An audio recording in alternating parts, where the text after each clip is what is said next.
get the slideshow going here. And then want to welcome you all to the Stewardship Network's monthly webcast. Great to have you coming in here. Really pleased to be here with Allison and Chloe today to talk to you about this a really interesting stiltgrass project and an early detection and moved into how we kick this off. So let me go ahead and encourage you all who are coming in to go ahead and drop into the chat. Let us know where you are tuning in from. Go ahead and take a moment to introduce yourself. It's a great chance to be together with folks from across North America here to join in this conversation. So great, Chris, great to have you here from Binghamton, New York. Emily, always good to have you here from Benzie. Ariana, great to see you here from Ann Arbor and Saginaw. Wonderful to have you with us. Great to have all of you, both new and returning. Good, Andrea, great to have you here. Chuck, thanks for your work. I was thinking about you, Chuck, the other day as we were talking about restoration projects and the work that you've been doing. So great to have you with us. Gady, let's see, did you make it in yet? Dan, good to have you. Just go ahead. Mackenzie, great to have you with us. Appreciate the work that you do. As I said, go ahead and drop your, introduce yourself. Let us know where you're tuning in from. And in the meantime, I will go ahead and just do a little intro and we'll kick this off and get going. Thanks so much for joining us. I encourage you all to make liberal use of the chat box as well as to ask questions in the Q&A, and we'll take those as they come along.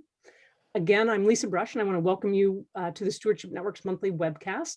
Really pleased to be here today with Allison Krueger from Washtenaw County Parks and Rec and Chloe Hernandez, who is functioning as the Washtenaw Stiltgrass Coordinator. So great, thanks so much, Allison and Chloe, for joining us.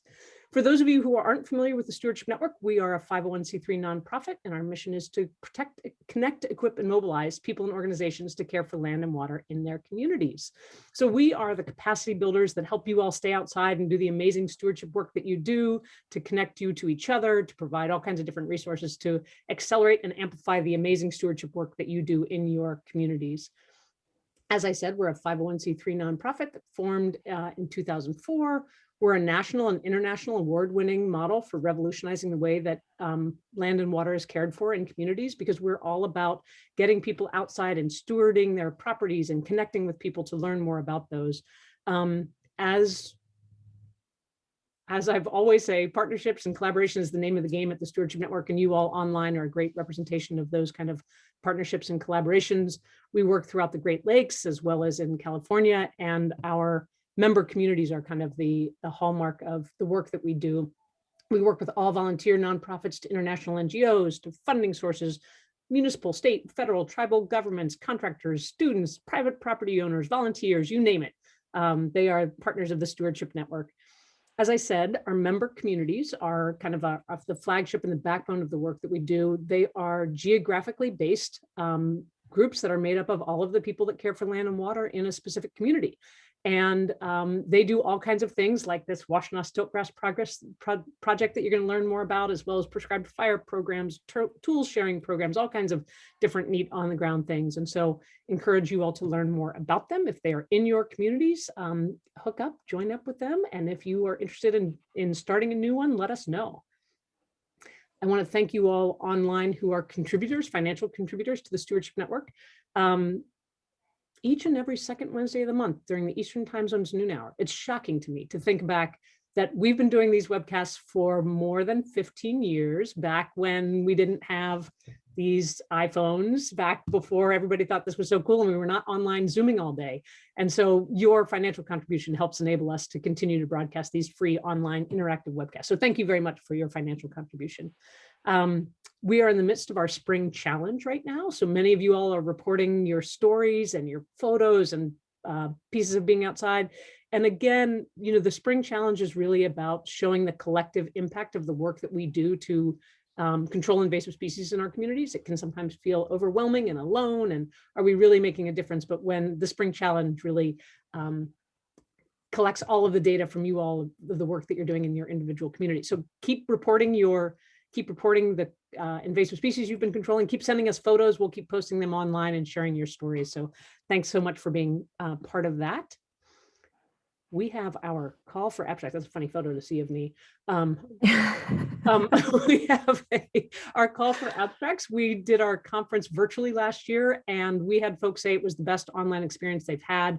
we were certainly nervous about whether or not we could provide the same kind of interaction that we do with you all in person, and love to be with you all. We're going virtually again for 2022. It just feels like, we're opening up right now. It's changing so much, but the idea of bringing 400 to 500 people inside for 3 days next winter when we don't know what a surge is going to be. So we're going online one more time at the end of January.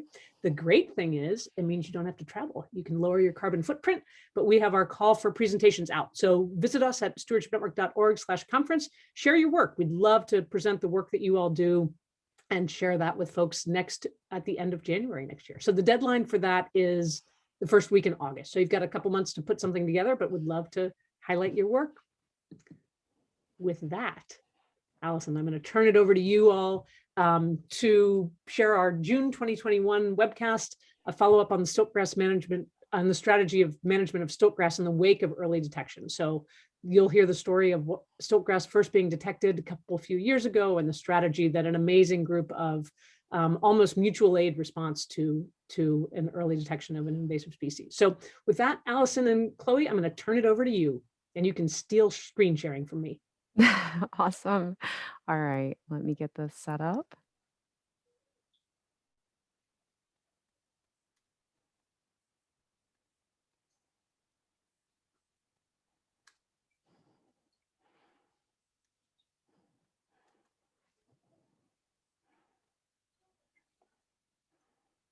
Okay, let me get the presentation.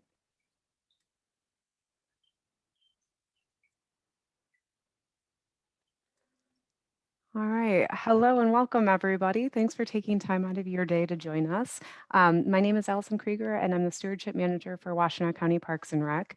I wasn't going to say much more than that, but considering kind of the varied, I absolutely love the varied geographic areas that we've got in-house or online, I guess, right now. So just, Washtenaw County Parks and Rec has a natural areas preservation program, which has resulted in us having nearly 6,000 acres of land that we manage. So I'm really excited to present to you today, and excited to share the screen with Chloe. And I'm here with Chloe Hernandez, who is our Stiltgrass coordinator for the region. I'm going to give a little bit of a background to the plant, the problem, and the project. And then I'm going to pass the presentation over to Chloe so that she can give you an idea of kind of like what's happened, where we've found successes, where we've maybe learned some lessons, and what our future plans are in the next steps.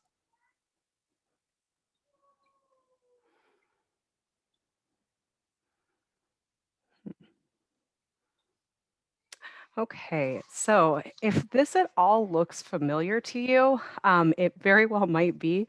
This presentation borrows heavily from work done by Becky Gajewski and Katie Carlisle, who are also part of our Stiltgrass Working Group. They presented, I believe, in 2019 to the Stewardship Network Conference, and then I believe they've also hosted a webinar. So I'm showing you their screen. I just want to give a call out. They're great partners. They've done a lot of work to this.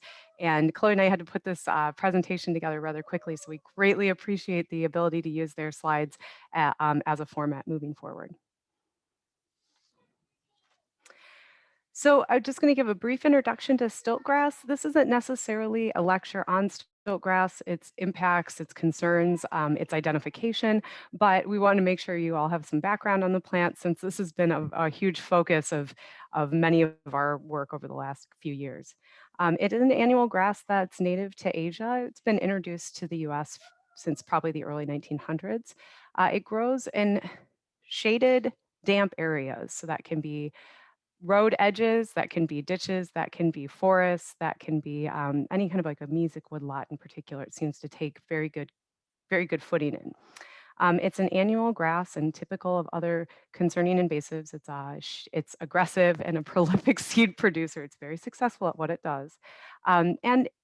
And bringing it back even a few years before we even found stiltgrass, this plant was recognized by the ecologists for the state of Michigan as a significant threat to our forest communities. In 2015 and 2016, the state of Michigan produced plans and work plans to try to address invasive species in the state. And this species was called out as a watch list, which meant it was kind of like a priority of like, keep an eye out for this, watch out for it, and let's do something about it if we see it. Oh, you know what? I brushed over something from the first slide that I should pull back in. We are going to please dump any questions you might have into the chat, and we're going to leave time at the end to address them. I think that's maybe like common Zoom practice now, but just so everybody's clear. Okay, so why is stiltgrass a problem? And like I mentioned before, it's really successful at what it does at being a annual grass. And so it is known to rapidly form dense monoculture, just basically displacing native vegetation, which we all know then displaces resources for wildlife and can also greatly just disrupt the ecosystem. So this is a plant that is known to alter light and soil regimes, nutrient cycling, and is considered and is thought to, I don't know if this is proven yet, but negatively affect seed germination.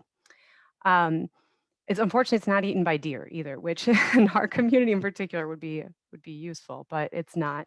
And then also it has kind of like other implications, though we don't manage many of our music forests with fire.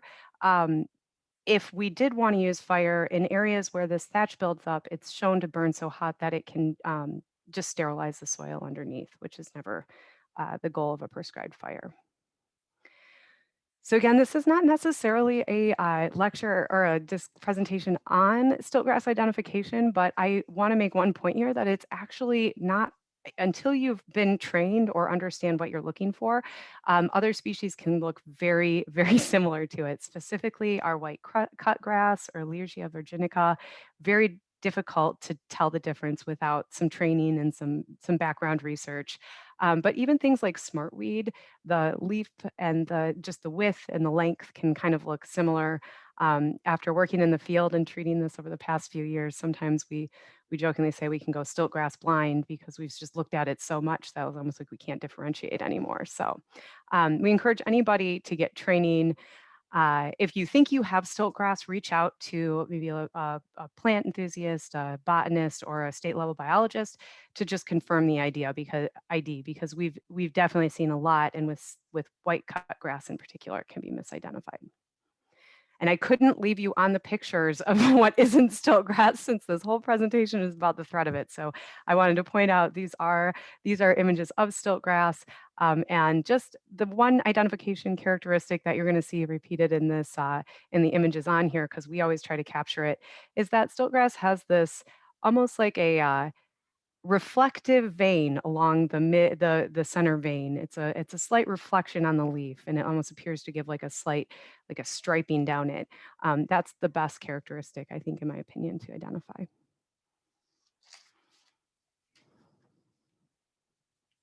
So we can't confirm that the population in Washtenaw County, so looking here we are nationwide with all the counties broken up in the states, and here we are in Michigan, and here's Washtenaw County.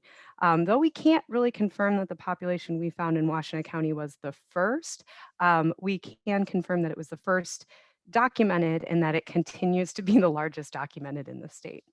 Um, as you can see on this map too, the stiltgrass has a pretty firm footing across the majority of the eastern seaboard. And because of that, if we went back a few slides, there's been a lot of science showing how devastating this plant can be. And the fact that it's just so prolific across the eastern portion of our country really has lent us to take from their experience and their science as land managers to try to figure out like what we need to do to address this problem. So I'm showing you just a screenshot of another map that I find a little bit useful. The map that I showed previously was the early detection and distribution map. It's an online resource of invasive species placement across our nation. It's awesome. The state of Michigan, sorry, my dog's making some noise in the background. I apologize if that's coming through. Yeah. The state of Michigan also has attempted to make an online resource showing distribution, and this is the map for our region. And you can see for the Ann Arbor community, we've got a lot of data points of stiltgrass, and that's really a direct result of the working group in the community reporting this plant in as much as we can to state and other authorities. But we are starting to see it. You can see there's starting to be points in Toledo and on the west side of the state, so we can see it continuing to creep up. So the adventure begins. So up until 2017, I don't think any of the land managers in our community really had ever seen stiltgrass or worked with it. And the only reason it was found in our community to begin with was because of local plant enthusiasts. These are non-professional volunteers and just nature lovers who were out and about and noticed this doesn't look right.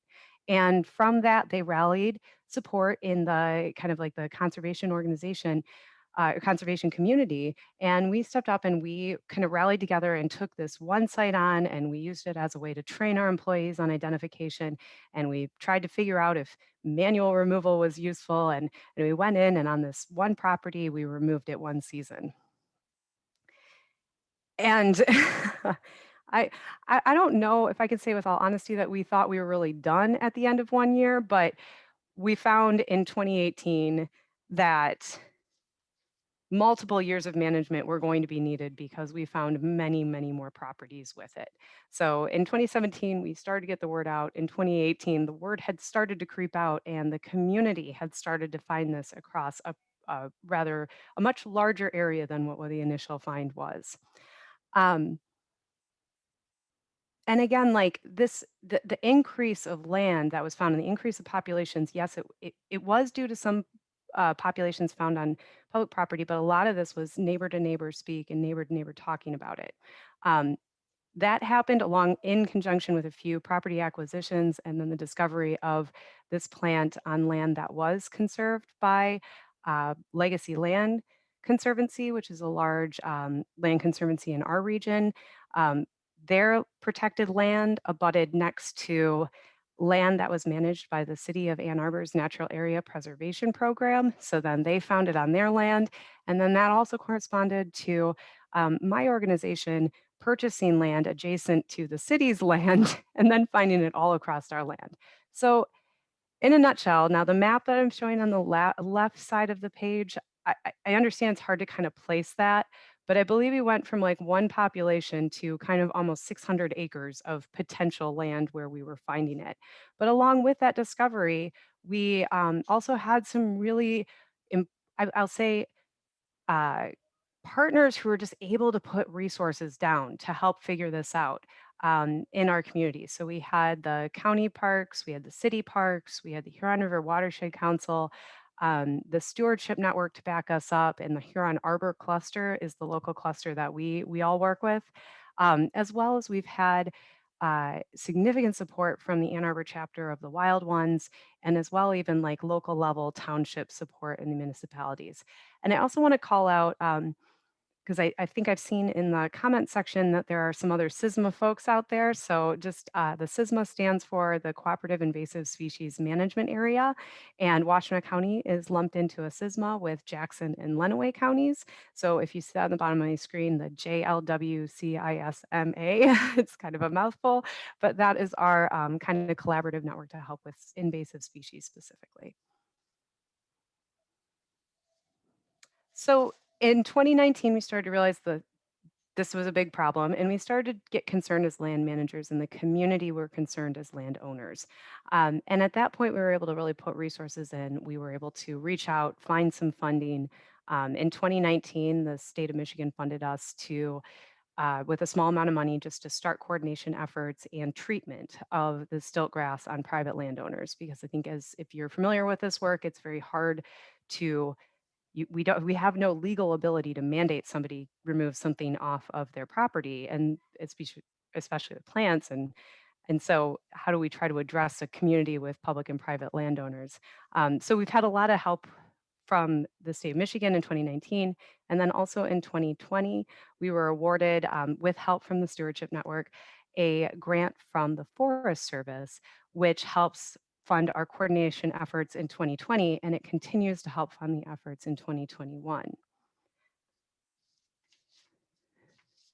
So I gave you a bit of a background, and then I jumped up to 2021, but I'm actually going to pass this presentation over to Chloe right now, who's going to take us back a few steps and really start to share some of these management lesson learned and things like that. So Chloe, let me know when to change slides.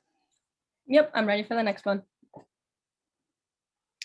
All right, so yeah, like she said, on the ground here in 2019, contact information from these local landowners, these private landowners, we were beginning to collect their contact information as people were reaching out in response to flyers and door hangers and physical mailings that we had sent out about Stiltgrass. Some of those landowners even went out of their way to collect contact information from their neighbors and pass that information along to the working group so we could spread awareness of Stiltgrass even further. We received permission to enter their properties to search for Stiltgrass and to map the locations using ArcGIS app collector. And if you look to the map on the right here, each property has a corresponding parcel with boundaries outlined here in the green, where the information is stored about the nature of the Stiltgrass invasion or infestation, its location, its density, and how much area it covers on that parcel. This information could be easily accessed by all of the working group partners to visualize the spread of the infestation.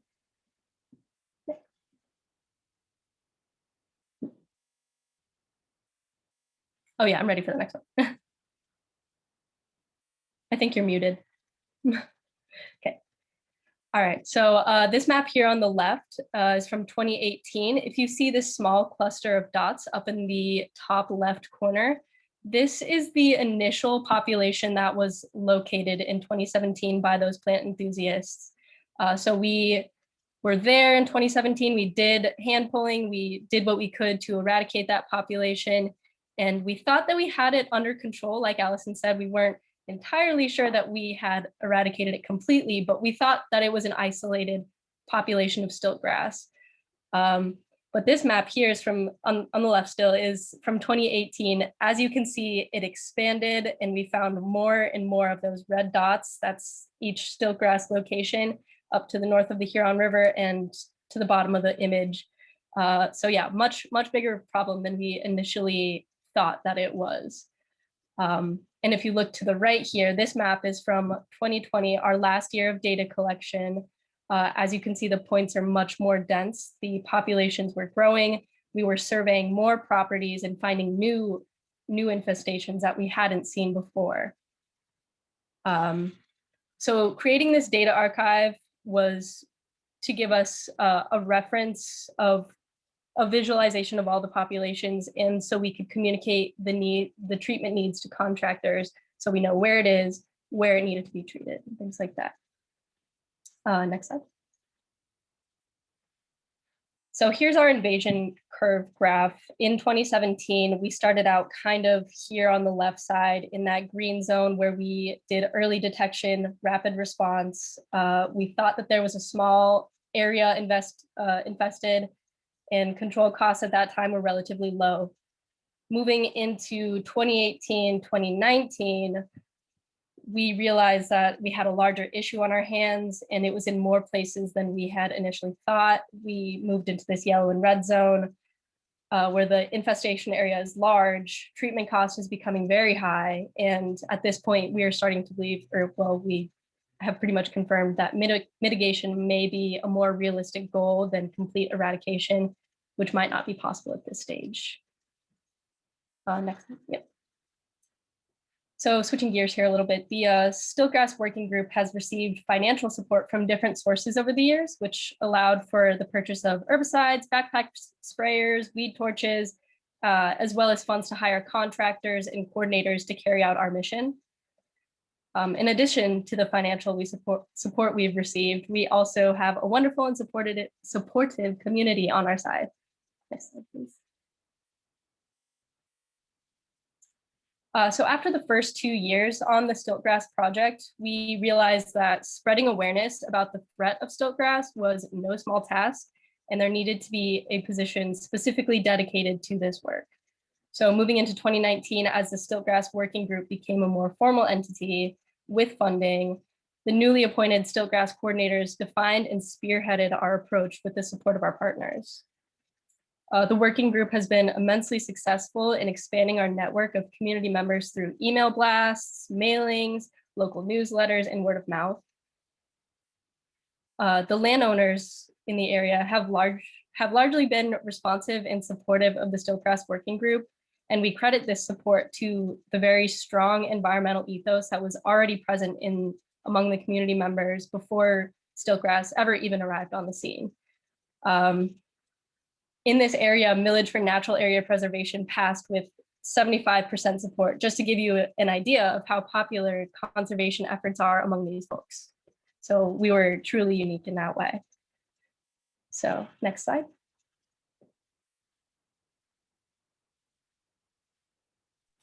So my computer might be freezing just a little bit, not to make you okay. wait more. Okay. All right. Yeah, so just one example of this year's continuing outreach. Here's a lovely little postcard that we mailed out to folks in the hot zone actually yesterday, encouraging them to reach out to us, and hopefully we'll be able to survey on new properties that we haven't yet been able to reach in past years. Next slide. And Chloe, let me also just interject that Ariana Online also, some of the maps. I'm also near this hot zone, so I've been watching out for it too. I'm like, oh no. But Ariana Online asks if there's a way to enter the address or whatever. But to say, I popped in the chat that folks can contact you at Washtenaw Stiltgrass at gmail.com, and you are surveying property and going out and doing that active, amazing outreach. Yeah, absolutely. Please feel free to contact us. We'll have the contact info at the end of the presentation for both Allison and I. So, and if you are local to Ann Arbor, I could tell you that the hot zone is close to Miller and Wagner intersection. For those who are very close, the Botsford Preserve is the public land that we reference, and then it jumps north of the river into another community that I think is Andrea and Jim, some of our activists refer to as the River Bend community, which I think is from the name of the street, and they can correct me if I'm wrong. Yeah, so yeah, please feel free to reach out to us about any of those questions. But yeah, so management of Stiltgrass has always been an all hands on deck effort on the part of landowners, volunteers, interns, contractors, and working group partners. Each one helping us do the job in different ways. But because Stiltgrass infestations are mostly on private properties in this area, cooperation from those landowners in the hot zone has proven to be especially important. So every season we go out, we coordinate surveys to check these properties for Stiltgrass. We map the locations with those maps that I just showed you to visualize those populations, and we communicate treatment options with them.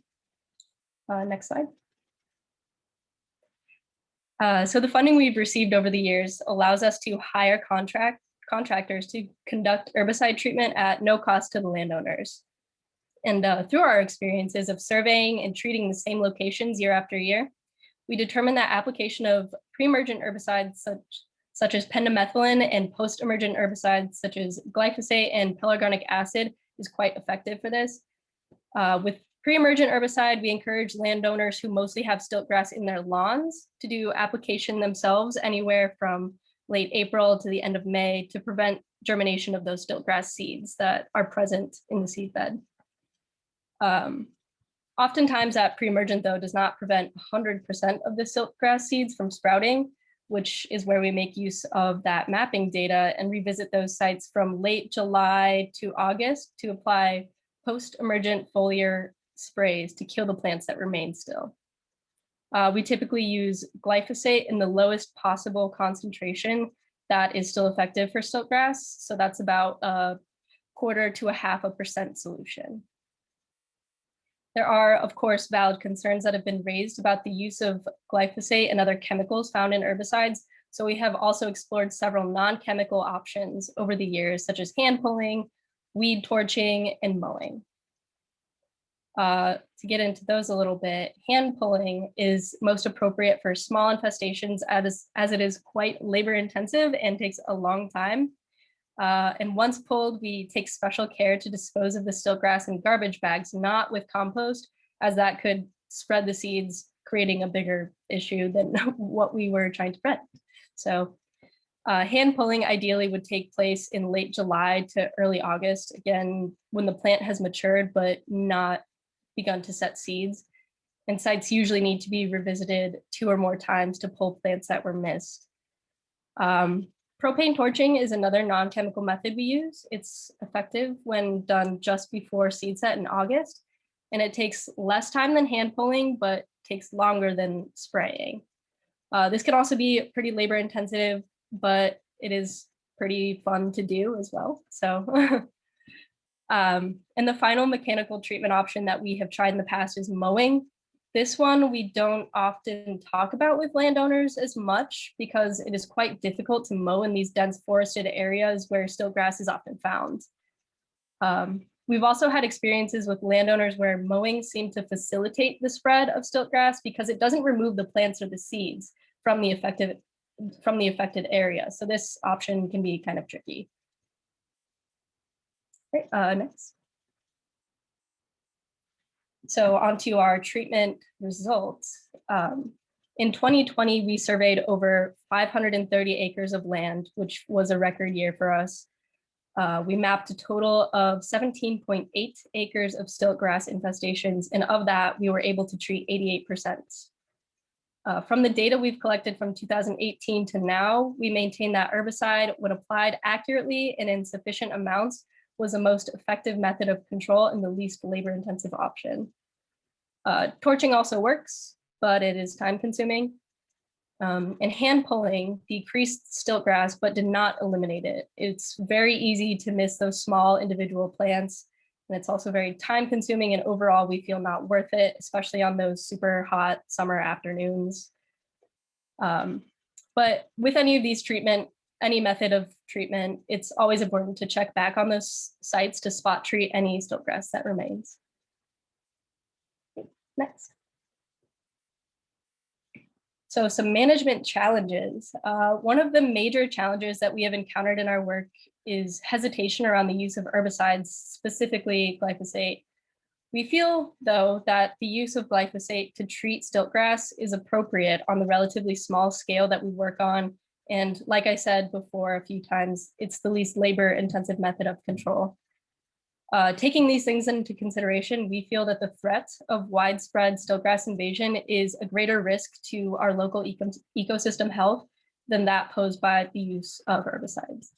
Ultimately, however, it is the landowner's decision how they want their stiltgrass treated and why, which is why we offer those non-chemical methods, and those are always on the table. Another challenge with stiltgrass management is simply the nature of long-term invasive species management. Land managers will be familiar with these 3 to 5 year plus management timelines, but for many landowners, having crews come out to treat their properties twice a year or more for that many years in a row can be kind of exhausting. Some folks are just not as receptive, and this is just a reality that we have to deal with going forward with invasion on private lands. So next. The final challenge that we've been struggling with is a lack of long-term funding. We are proud to say that we were able to take action quickly once we identified this problem in Washtenaw County, and have been very fortunate to have a few good years of grant money to put towards treatment expenses. But now we fear that we have exhausted all of our funding options. On the state level, there are many more damaging invasive species in Michigan that are the focus of the funds that we've searched out. And unfortunately, stiltgrass is just not a priority at this time.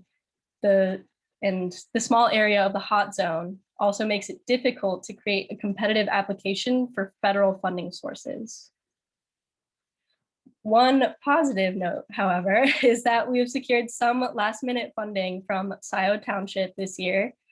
This gives us hope that they will continue to support the work that we're doing in the future, especially since many of the stiltgrass affected properties are within that township. Next. So moving forward this year, we are working to shift our messaging to the neighbors to empower them to take the tools that we have given them and continue to treat on their properties themselves. As part of this new communication pivot, we will be hosting stiltgrass workshops in the area to help community members feel confident with stiltgrass identification and to teach them about these treatment methods.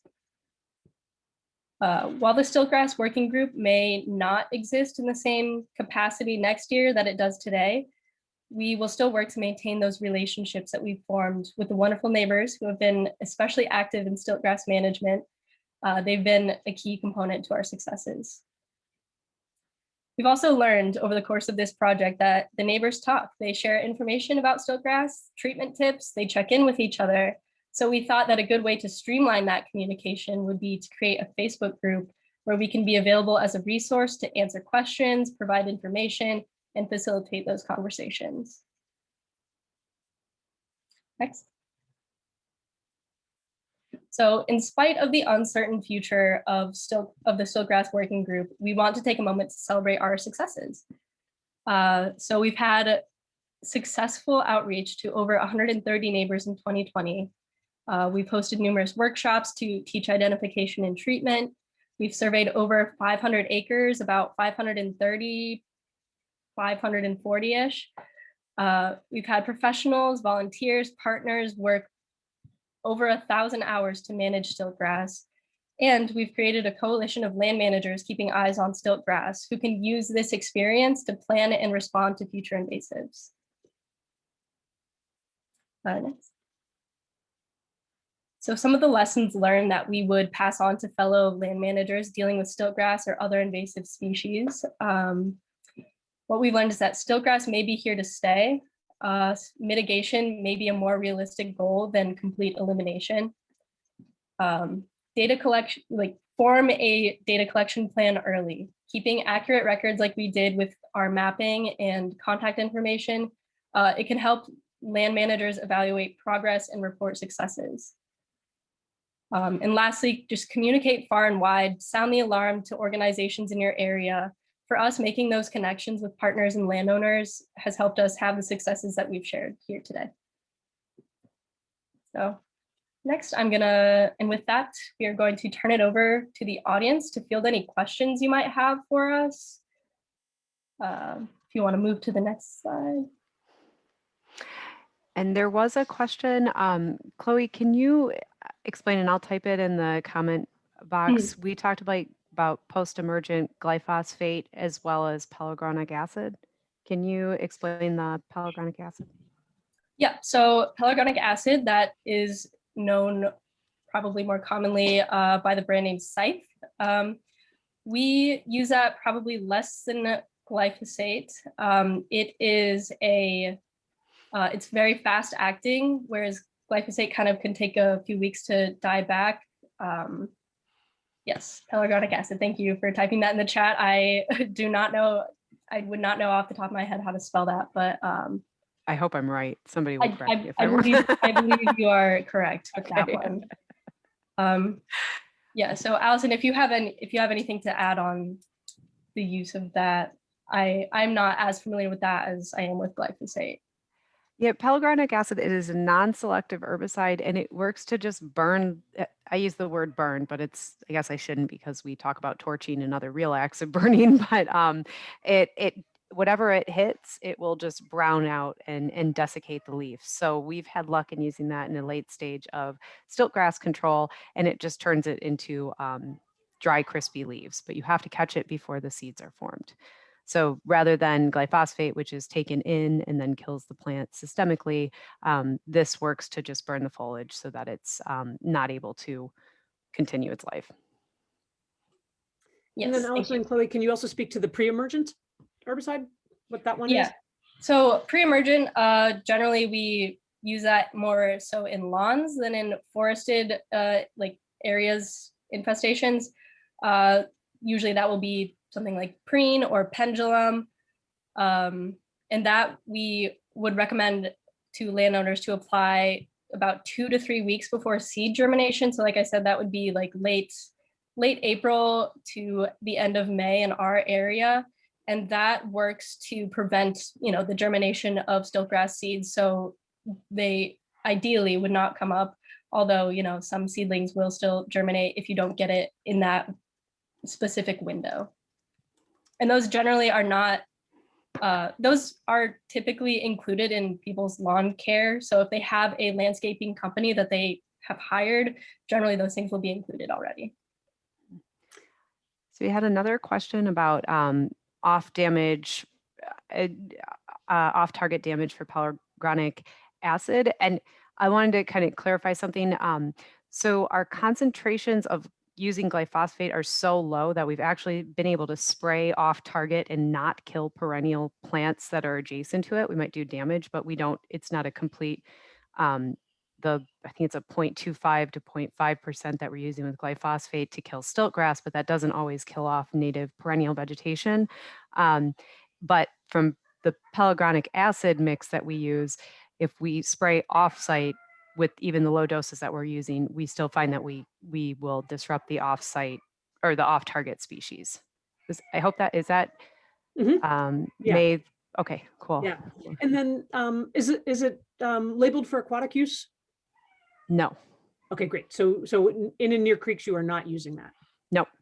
Great. One of the other things that I want to just laud you all for is, and that I don't know if people really appreciate, the amount of coordination among both agencies, so local municipal government, state government, private property owners, NGOs, consultants. It's really quite phenomenal. And I think that it also speaks to the trust and connectivity that's been built up over the years of this collaboration.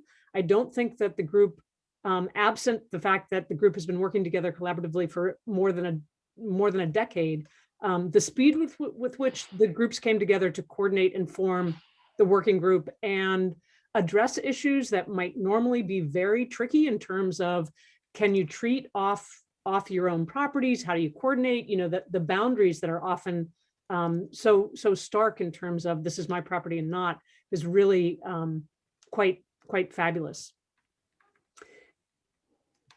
I also want to, so Chuck does work, as he said in the very beginning, at Ives Road Fen, and Chuck, we should hold up your example of really working on a property and eliminated black swallowwort and crown vetch from that site after an early detection. And so kudos to the success of early detection work. That's amazing.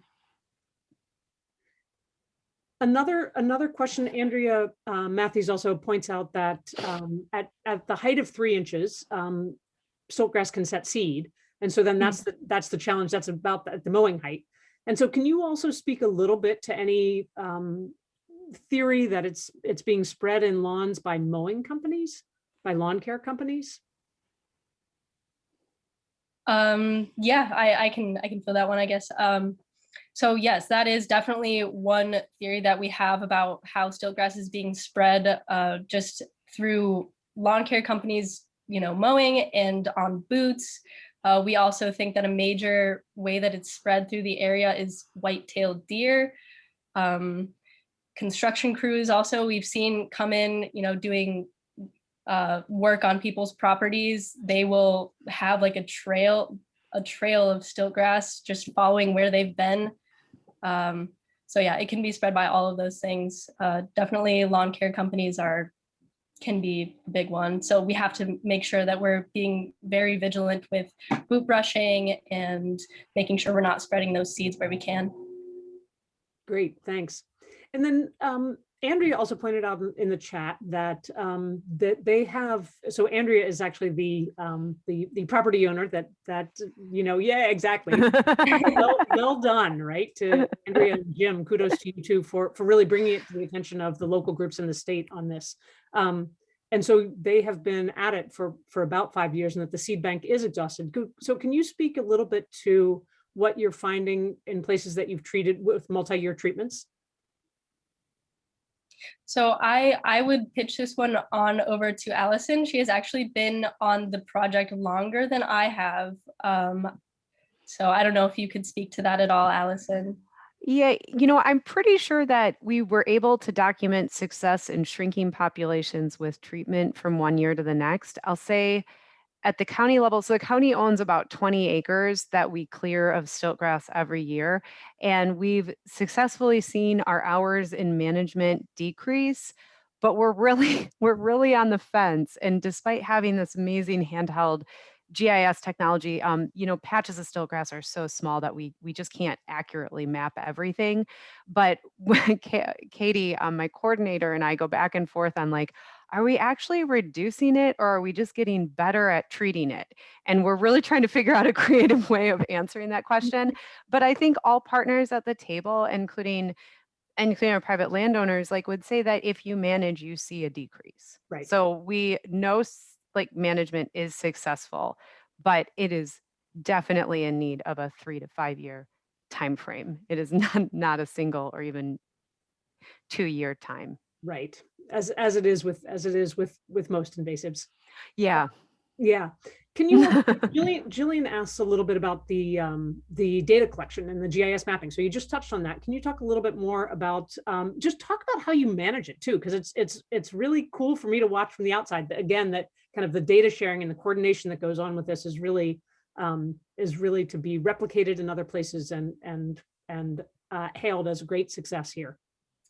Right. Yeah. So what we use is Arcgis Online, and that's that Stiltgrass mapping tool that we shared with all the partners and that we access regularly. That is actually managed by Becky Gajewski, who gave the original presentation. So she is like the wizard of all of that. But within that map, when we are out there surveying properties, we input as much information into each of those parcels as we can. So that's the geospatial information about where the stiltgrass is, how dense it is, and the land that it covers, as well as the information for the property owners. So it'll hold their contact information, how we can get a hold of them. And we also pass that over to our contractors so that they can have a visual representation of where they need to treat this stiltgrass. And so we'll keep record of that in that map as well, where it was treated, when it was treated, how much land was treated. So we do that all through that ArcGIS collector app, and it's all managed there. That's great. So if folks have other questions about that, be sure to ask, because again, it's, what I will also say about the project is the amount of customer service that you do, because again, as you said in the beginning, it's private property mostly. So it's not like Allison is going out on her county land that they manage, county natural areas that they manage. You're dealing with, did you say 500 properties? I mean, you're dealing with a lot of individual property owners, and the customer service that you deliver is really, again, quite incredible, and a very different kind of work than you might normally do. Mm-hmm. Yeah, it's hundreds of properties, speaking to hundreds of people, and honestly, it's wonderful. Each and every one of them are so receptive and welcoming, and at least, very polite for the most part. So that's great. It's one of my favorite parts, honestly. Yeah, and then to touch a little bit on the funding, two different things. David, says, why is it left to the local community when it really does have an impact that's much broader? And then Nancy, thank you for your suggestion from Maine in terms of looking for early detection, rapid response money through the State Forestry Department to the U.S. Forest Cooperative Lands Forest Pest Treatment Funding Awards as a funding source to try. So thank you for that suggestion, and also the idea of bundling projects. Again, that's one of the things that the Stewardship Network has had success doing, is bundling projects in different geographies. And yes, and again, just saying that the white-tailed deer, you found it in openings along trails. Is it coming via hooves? Is it coming via seeds embedded in their coats? And it's, a mile or more into a forest preserve areas from disturbed civilized areas where it's prevalent. And so again, moving along that way. So I don't know if you two want to talk at all about, some of the more unusual places that you're finding this and what your theories are there. So yeah, something interesting that we've noticed when we look at the maps of where we find it, it seems to be like right near smaller creeks, not along the Huron River, which is very interesting, which gives us this idea that white-tailed deer are carrying it on their hooves and their coats. However, because they're not eating it, we know that, but carrying the seeds just on their bodies, and then going probably to visit these little creeks and in and around those areas. And that is where we find stiltgrass is like really dense and very prevalent. And so yeah, white-tailed deer is definitely a major way that we believe that this is being spread. Yeah. Mm-hmm. So just to kind of echo on what Chloe just shared, so the land managers at the table, and actually like the broader community, really, because we talk a lot in between each other. So if they're not in the Stiltgrass Working Group, they're still kind of like in our community. We really do a concerted effort to try to see where the next spot this is going to show up is. We're not targeting private landowners at that point, but we're visiting publicly owned land that we manage. And we have not seen it flow out of the Huron River and down to any of the Ann Arbor parks along the Huron River. And similarly, we haven't found it yet on kind of like upstream. So it's interesting. I think it reinforces our concerns about deer, but I just kind of also wanted to just advocate that another thing that we've done here, and Chloe touched upon it with hers, is really just get the land managers out there, the local land managers out there, and aware that this is now a problem that could show up in your area. And again, thinking back to that time in the early days, that's exactly what land managers were doing, going out to Jim and Andrea's place and saying, this is what it is. Really, a lot of that education was really quite phenomenal. The other I wanted to ask just another question about the coordination, and Allison, I don't know if you can speak at all to any kind of decision makers on your end and how they felt about the coordination and whether or not it was what kind of hurdle there was there in terms of that. So I work for a county government, and we are Parks and Rec. We want people on our property, and we want to do everything we can to take care of our property. But I'm really not able, I'm paid by taxpayer funding, our whole crew is, and we are not able to work off county owned land. And that's a long held kind of a system. This project's been really interesting because and that I understand why we have that system and those norms in place, but at the same time, as a land manager, I'm like looking across the stream and I'm seeing, a huge Celastrus Oriental bittersweet just dropping seeds onto my property, but I can't go over there and get rid of it. So we understand this is kind of like a conundrum that we've got to deal with. This project has really allowed us to gather our resources.